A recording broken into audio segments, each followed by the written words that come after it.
Yo, so guys, welcome back to another video. This is another reaction to Mr. Ballen, and it is a video called "This Chatroom Kills People: Solved Mysteries" Episode 2. This was a Patreon suggestion, and again, I have people who have certain tiers where they can suggest videos. Some of the suggestions that they give me will go into the Patreon. Some will go to the YouTube, and because it's this channel that I'm slowly getting into, I've chosen to post it onto YouTube. But if you do want to suggest me some videos and you want them to be more likely to be reacted to, Patreon is the best place, plus there are many more videos there. Some links are in the description for those interested. Same for my Instagram, my Twitter, links are all there for those interested. And I mean, yeah, but I've really enjoyed this channel, man. And he always replies to my videos and sort of, I don't know, it's just quite cool to see, to be honest. He's such a big channel, showing his appreciation, but it's cool to see. But I do just really enjoy his videos, his storytelling ability and stuff like that. With this one, I've heard, again, from the Patreon suggestion who messaged me, or the person who messaged me, within the suggestion, he said it's actually in Manchester, I think England, which is kind of wild because this will be the first time a story is in England from Mr. Ballen. So cool to see that, right? But I mean, it's going to be quite a depressing video probably, so maybe not so cool. But we're going to check it out. Hopefully you go on to enjoy. Suggest some more videos from his channel, plus many other channels that you want me to react to, and jump into it. The case we're going to look at today is so messed up that British courts have banned all media outlets from ever revealing the true names of the people involved. As such, the names you're going to hear today have all been made up. But before we get into today's story, if you're a fan of the strange, dark, and mysterious delivered in story format, then you've come to the right channel, because that's all we do, and we upload 3, 4, even 5 times every week. So if that's of interest to you, please offer to water the like button's plants while they're away on vacation, but instead of watering them, just crank their heat up to max and never come back. Bro, the way he doesn't say likes, he doesn't ask people to like, he says a certain way, it's so funny, man. It's so fun. Also, please subscribe to our channel and turn on all notifications so you don't miss any of our weekly uploads. All right, let's get into today's story.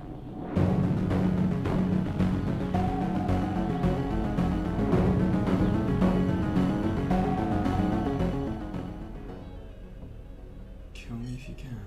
On June 29th, 2003, a 14-year-old boy named John and his best friend, a 16-year-old named Mark, were walking in this back alleyway behind a row of shops in Manchester, England. Mark had asked John to go back there, to which John was a little bit confused because it was just a dead end back there. But he went back there anyways because he figured, Mark must have a reason. And so they're walking along this alleyway when Mark suddenly comes to a stop. And he turns to face John, and John's looking at him inquisitively, and Mark just reaches out and grabs him by the shoulder before pulling out a huge knife and drives it into his stomach and says, "I'm sorry, bro." What? Pulls it out again, drives it into his chest before releasing it and letting John fall to the ground. What?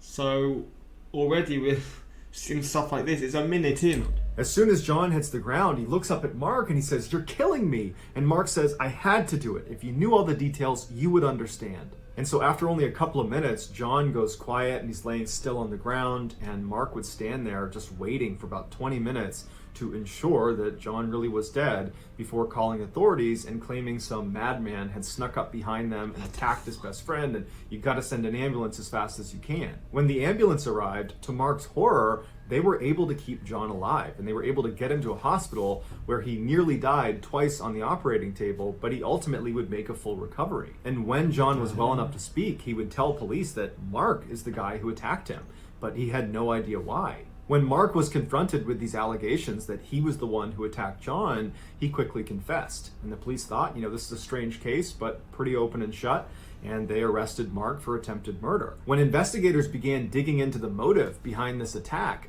they, along with Mark, were not prepared for the totally bizarre story that unraveled. The judge in this case would say well-schooled fiction writers could not come up with the plot of this real-life story. And so this crazy story starts 4 months before the stabbing in February of 2003. In February of 2003, Mark was a 16-year-old student who was also a part-time dishwasher at a restaurant near his home in Manchester, England. Mark had okay grades, but even by his own account, he was nowhere near an academic. In fact, he was quite dim-witted. He was very close with his family, who all lived in a very modest home in a very modest neighborhood. By all accounts, Mark was living a very ordinary life. That year, Mark discovered an online chat room for teens in Manchester, England, and it was designed to, make friends and talk about fashion and sports. And initially, when he logged into this chat room, he was just watching. He wasn't really participating. But over time, he became a very active user, and in fact became totally obsessed with this chat room and basically put everything else in his life on the back burner, to the point where his grades were tanking and he was staying up all night. I mean, this really took over his life. Also in February of 2013, John was a 14-year-old student who lived in Manchester, England, but not near Mark, and at this point he had not met Mark yet. He was incredibly intelligent and polite and charming, and he was an excellent student, and he went to a very prestigious school. But while John's academic life was going really well, his home life was kind of in shambles. His mother had a series of really crappy boyfriends that always left, and they always left her feeling very depressed, and it was just a very sad environment around his mother. And John, unfortunately, had grown up believing one of his mother's ex-boyfriends was his biological father. And even though this boyfriend had abandoned the family, John at least knew who his dad was. But it would turn out his biological father had actually abandoned him when he was a brand new baby, and he had no way of figuring out who his dad even was. John really wanted to escape his home life. He wanted to just live somewhere else, have an adventurous, happy life away from all the sadness and depression he was around all the time. And so it was in that frame of mind that he discovered this chat room, the same one that Mark had discovered. Although they don't know each other yet, they're both entering the same chat room. John's initial interest in this chat room was not nearly as high as Mark's was. Mark pretty much immediately became obsessed with being in this chat room. John was a little bit more reserved, but his mom purchased a laptop for him, which suddenly gave him 24/7 access to this chat room, and he found himself going on there all the time, to the point where he was staying up all night and even skipping meals just so he wouldn't have to leave his screen even for a few minutes. The main focus of this chat room was... Imagine being that addicted to literally replying to people on messages you don't eat. Like, what the fuck? Supposed to be sports and movies and entertainment, but the real reason teenagers were flocking into this particular chat room was to flirt with each other. And Mark and John were no different. They both really enjoyed, these flirtatious interactions. It's kind of like the sort of pre-Snapchat of Snapchat. I guess because back then there wasn't all these ways for people to talk, so I guess that kind of makes sense, to be fair. Interactions they were having with different girls on this chat room.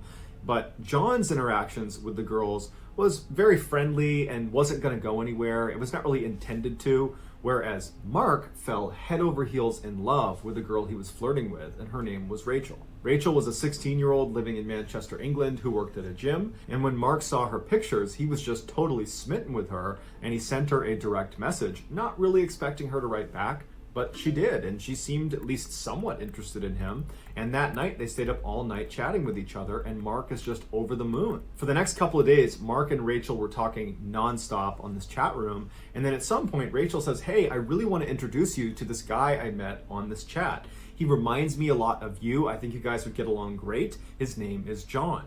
And Mark was like, okay, cool. So Rachel introduced him to John, and they hit it off right away. And the three of them formed their own separate chat thread outside of the main chat room. And very quickly, through this separate chat thread that they were on pretty much 24/7, Mark and John would become best friends, and Mark and Rachel would fall deeper and deeper in love with each other. Every time John and Mark were in this chat room, they would use a web camera, but Rachel didn't have one.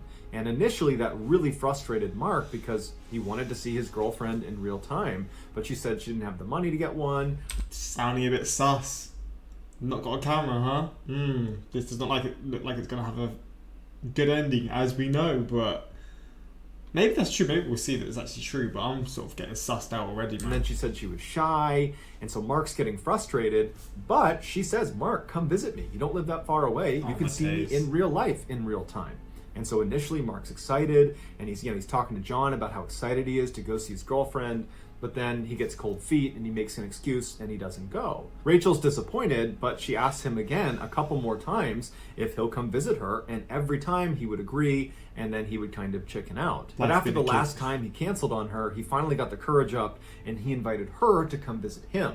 And this is when she started getting cold feet. And they kind of went back and forth until they basically stopped asking to visit each other. And they just decided that their relationship was going to live online, even if there wasn't a web camera involved. About 3 months after Rachel, Mark, and John had started their own separate chat thread, a new user popped up inside the main chat room. It was a fairly controlled group, so it was pretty easy to tell when there were new people added. And this individual only wrote in pink text. So he stood out, his name was Kevin, and he told the group that he was a stalker and that he had a foot fetish. And the group thought this guy was pretty weird, but they figured it was just, some kid trying to get attention. They didn't think much of him. But shortly after Kevin's arrival, Mark would get a private message from Kevin that said, "I know you're Rachel's boyfriend, and I'm her stalker, and I'm gonna hurt her." Mark didn't know what to do, so he just went to Rachel and he said, "Hey, I got this strange email from this guy named Kevin who says he's gonna hurt you and he's your stalker." And Rachel kind of made light of it and said, "Oh, just ignore that guy. I don't know what that's about." And John didn't know what to make about it either, so Mark just kind of ignored it. And then the next day, when Mark logged into the chat room, Rachel wasn't there. Now, Rachel always logged in at the same time that Mark did and that John did. It was very rare that she wouldn't be there. And so Mark asked John, "Have you talked to Rachel today?" And John said no. And then Mark went into the main chat room and he asked some people in there if they had seen Rachel or talked to her, and they said no. And that's when Mark went into his email and he had another message from Kevin. This message, again, was about Rachel, but this time Kevin is saying he actually has Rachel hostage. And the only way he's going to release her is if Mark lets Kevin look at his feet. Because again, he what the has that foot. I'm thinking this whole time, is Rachel just this other guy? Oh, geez, this is really getting funky already. Funky's probably not the best word. This is getting wild already. And so Mark, interestingly, does not go to the police. He doesn't tell anyone about this. He just says, "Okay, I'll do that." And so he lets him see his feet. And then Kevin writes back saying, "Okay, I've released Rachel." Later that day, Rachel came back online. Oh, this is so suspect, man. You just know Rachel is just the stalker. Oh, man. And she thanked Mark for what he did, but she felt really bad that he had to be kind of humiliated in that way. And she said, "You know what? We really need to meet up. We need to see each other face to face. I want to apologize to you and give you a hug." And so they decide the next day they're going to meet up finally in town together. But the next day when Mark went to the rendezvous point, Rachel didn't show. In fact, after this missed meeting, Rachel never contacted Mark again. She just vanished. When Mark got back to his computer, he asked John, "Have you talked to Rachel?" And he said no. And again, he went into the main chat room and he asked around and no one had heard from Rachel. And then a couple of days later, after just continued silence from Rachel, and Mark's really upset about this, he notices a rumor being passed around in the main chat room about how apparently one of the members of this chat room abducted and killed another member of the chat room. And Mark's thinking to himself, no way, that can't be about So Rachel. is she real then or what? I'm so confused right now. But almost immediately after this rumor was kind of announced on the main chat, people started chiming in that they think it could be Kevin, the guy who writes in all pink, the guy who claims he's a stalker, and this girl Rachel, because they had both logged out around the same time and had not logged back in again. They were the only ones in this chat room that were that inactive. And then after that, dozens more users were commenting that this was actually true, that Kevin had indeed abducted Rachel and killed her. They'd heard about it in other chat rooms and at school, and all of a sudden, Mark's reality is just coming crashing down. And he feels so guilty that he probably could have done something to stop this, and he didn't. But then interestingly, even though Mark was devastated, just crushed by what has happened, he just continued to log into the chat room and acted like nothing had happened. And John picked up on this strange behavior and began kind of delicately asking him, are you doing okay? But Mark made it clear he did not want to talk about it. And over time, the rumor about what happened to Rachel and Kevin just kind of left the chat room, and it just seemed like people moved on, including Mark and including John. Over the next month, John and Mark's relationship really strengthened. They continued to speak in that private chat, now missing Rachel, so they were only interacting with each other. I'm so this is nuts already, man. And this is going to get to the point where they're boys right now. They're like good friends. You're going to end up doing this to your friend. I wonder if it's the stalker person again, coming back in once again to try and get you to do this. Man, this is wild. Each other in there, and they even began meeting up in person and hanging out in real life. About a month after Rachel's disappearance, a new person popped up in the main chat. It was a woman. Her name was Janet, and she wrote in all capitals, and she reached out to Mark. And she said to Mark that she was a mother of two, she was married, she was 44 years old, she was a real estate agent, but secretly, she was a spy for the British Secret Service. And in fact, she was the third most powerful person in all of Britain, and she was contacting Mark, because she was sent to recruit him. She told Mark if he agreed to work with her, not only would he become an agent like her, he would become fabulously wealthy, and he could be her boyfriend. Now, of course, Oh no. Oh no. to an adult, this sounds preposterous and sounds like an obvious scam. But you gotta remember, Mark at this time was extremely vulnerable. He's just lost his girlfriend under very suspicious circumstances, but no matter how it happened, she's gone and he's still grieving her loss privately. And he's just not a very bright person, so he's kind of primed to be taken advantage of.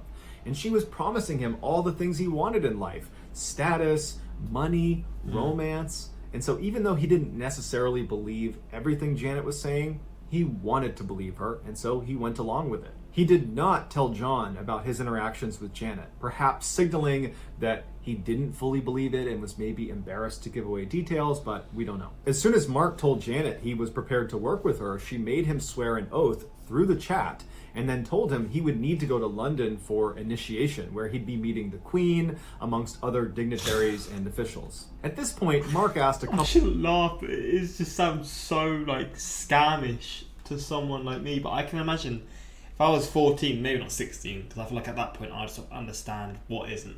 14, 13, 12, going through this kind of situation, maybe I'd have been exactly the same and reacted the same way. I mean, I don't think I would, but again, I'm looking at it from my perspective now as someone who's just turned 20, but you can meet the Queen.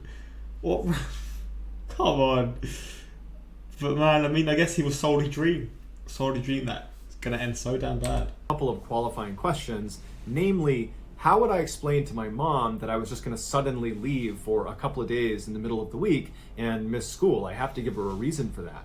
And she would say, your mother will be looped in on this process. In fact, once you go to London for initiation, we'll be in touch with her, giving her progress reports on how you're doing, and you'll have 2 opportunities every day to call her. Feeling satisfied that this was in fact legitimate, What? he told Janet, okay, when do you want me to go? And she said, well, there's a caveat. You have to pass a series of tests before you're going to be allowed to go to initiation. This is where Janet explained to Mark why he specifically was being recruited.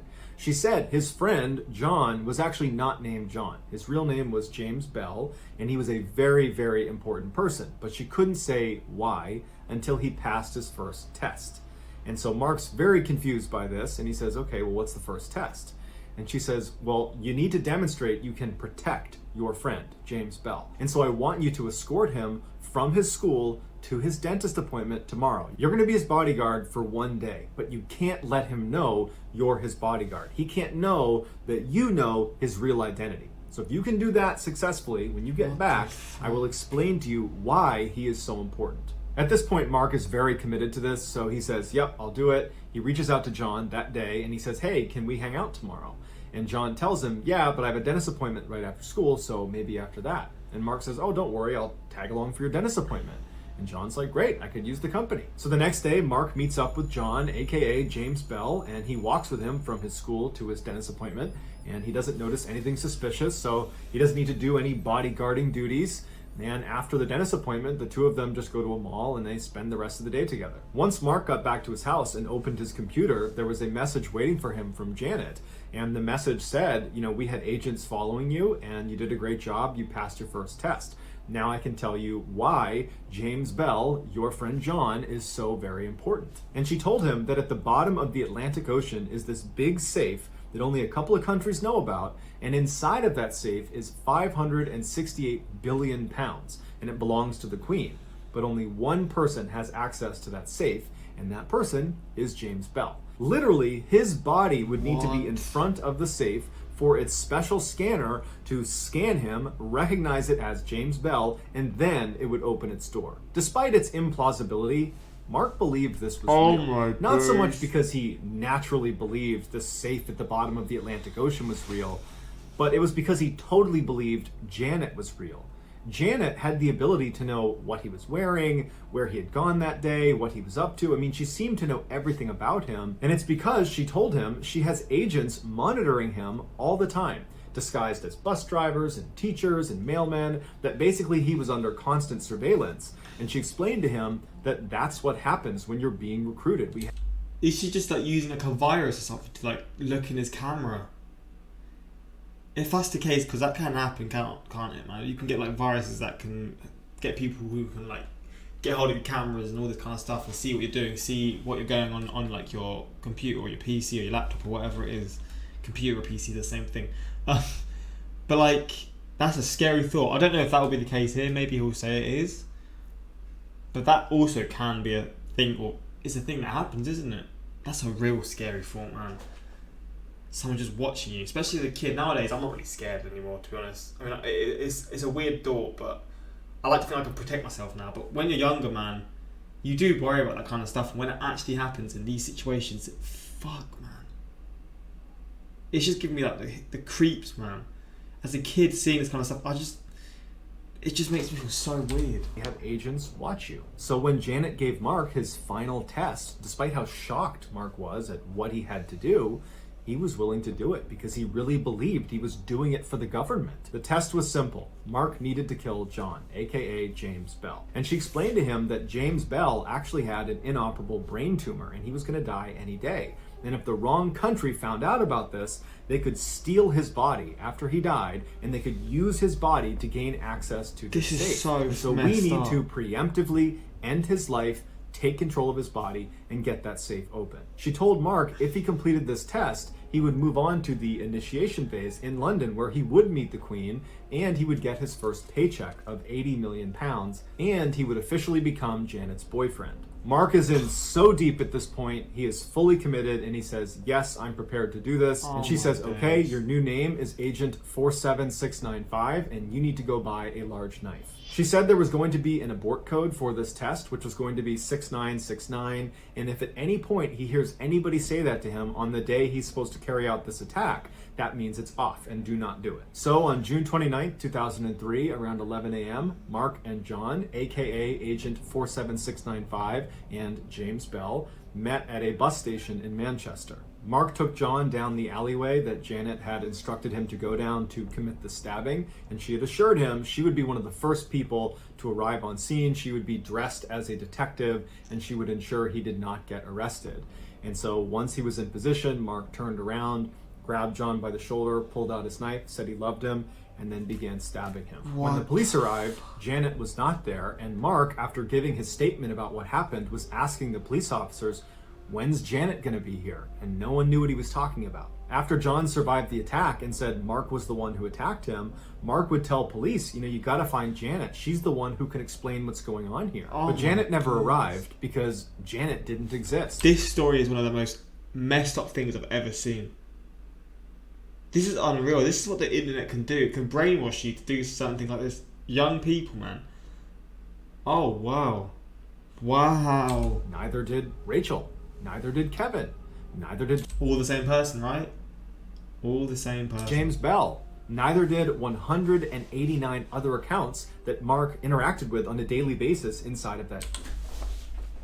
It was all just fake people.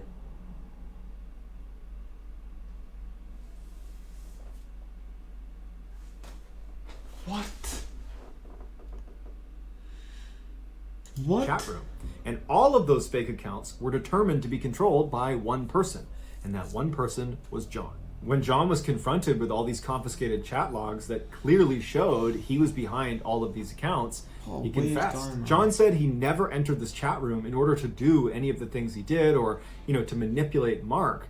He said when he joined, he just saw a picture of Mark and was kind of in love with him and wanted to get closer to him but didn't know how. So he created Rachel in order to get closer to Mark, but then became jealous of Mark's love of Rachel, so he killed off...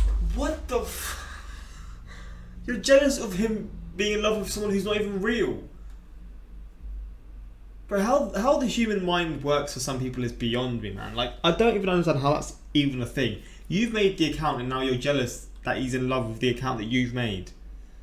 So do you reckon if they met, he would have just done stuff to him then? Like, when he asked me, I guess that would have been the case, wouldn't it? Which is somewhere near as bad, to be honest. Bro, this poor kid. Oh my off Rachel using Kevin, and he didn't expect Mark to believe it. He thought he would pick up that this is all made up when he's involving this stalker that's abducting and killing Rachel. But when he saw Mark totally believed it, John realized, wow, Mark's pretty gullible. I wonder what else I can get him to believe. And before long, he created Janet, who had complete control over Mark. And originally, John was using Janet to make Mark spend more time with John. He was going to be the bodyguard of James Bell, which was really John. When John started to feel guilty about what he was doing to Mark, he realized there was no good way out of this without kind of exposing himself and definitely losing his friendship to Mark, something that in a weird way he really, really cherished. And so he decided that the only way to end this was for him to die. And that's when he had Janet flip the script from protect James Bell to kill James Bell. And even on the day where he was going to get attacked, he had given that abort code. So maybe some part of him thought, I don't necessarily want to go through with this. But he never used the abort code. He was literally prepared to die to protect that relationship with Mark. Mark might have had suspicions that something was up with Janet or even Kevin or Rachel, but he never suspected John was behind any of these accounts. He learned about this betrayal when they were in court, and John is confessing once again to being behind all of these people that Mark had been interacting with. Apparently in court, when Mark is hearing this for the first time, he was just standing there, mouth open, just completely dumbfounded that he's hearing this, and then he would...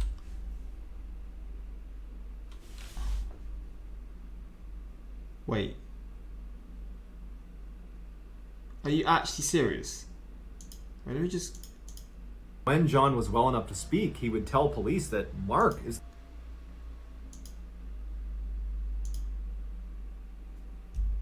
What? What the hell have I just listened to? I am absolutely bamboozled right now. What the hell have I just... open, just completely dumbfounded that he's hearing this. And then he would say afterwards, I've been such a fool. Mark was convicted of attempted murder, but he only spent 8 months in jail, and then he was given a 2-month probationary period. This is so weird. So this is all John.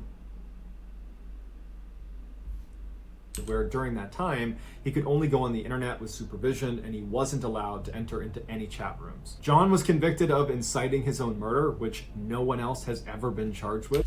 This is absolutely ridiculous, man. I am absolutely gone right now. I don't know how this is all just... This is so weird. This is so weird. So this is a first. And he was not given any jail time, but he was given 3 years of probation, where in that time, he was not allowed to use the internet without supervision, and he also was not allowed to enter into any chat rooms. And both boys were told they had a permanent restraining order on the other. So for the rest of their lives, they will never interact. So that's going to do it, guys. If you found the secret in today's episode, let us know in the comments what it is and where you found it. So give us the... This is the craziest story I think I've ever seen. This is just, there's so many twists and turns, and that thing, like at the end when you realise he literally done it to himself. I can't believe how mental this was. Who is that hiding behind that there, say, 515? Is that Michael? Is 568 billion pounds, and it belongs to the Queen, but only... Mr. Ballen's the best storyteller on YouTube. I can't believe that I have been continuously binging on all his videos over the past 3 days and still craving more. Lots of respect to you. Can you imagine Mark giving secret nods to random postmen and bus drivers thinking they're FBI? Flipping hell, man. Suddenly I don't feel so dumb for sending the Nigerian prince that money. I mean, this is a story with so many ways. Like, the kid's gullible, but he's a kid at the end of the day. But I just can't believe how many turns this had. I've never seen anything like this in my life. This dude created his own stage, characters and drama, even had the guts to kill himself off. Damn, that's commitment and downright scary. For real, man. Nigerian prince, my bank is frozen, I need your help. Mark, sounds legit. Is there pictures of these people? I need to see this.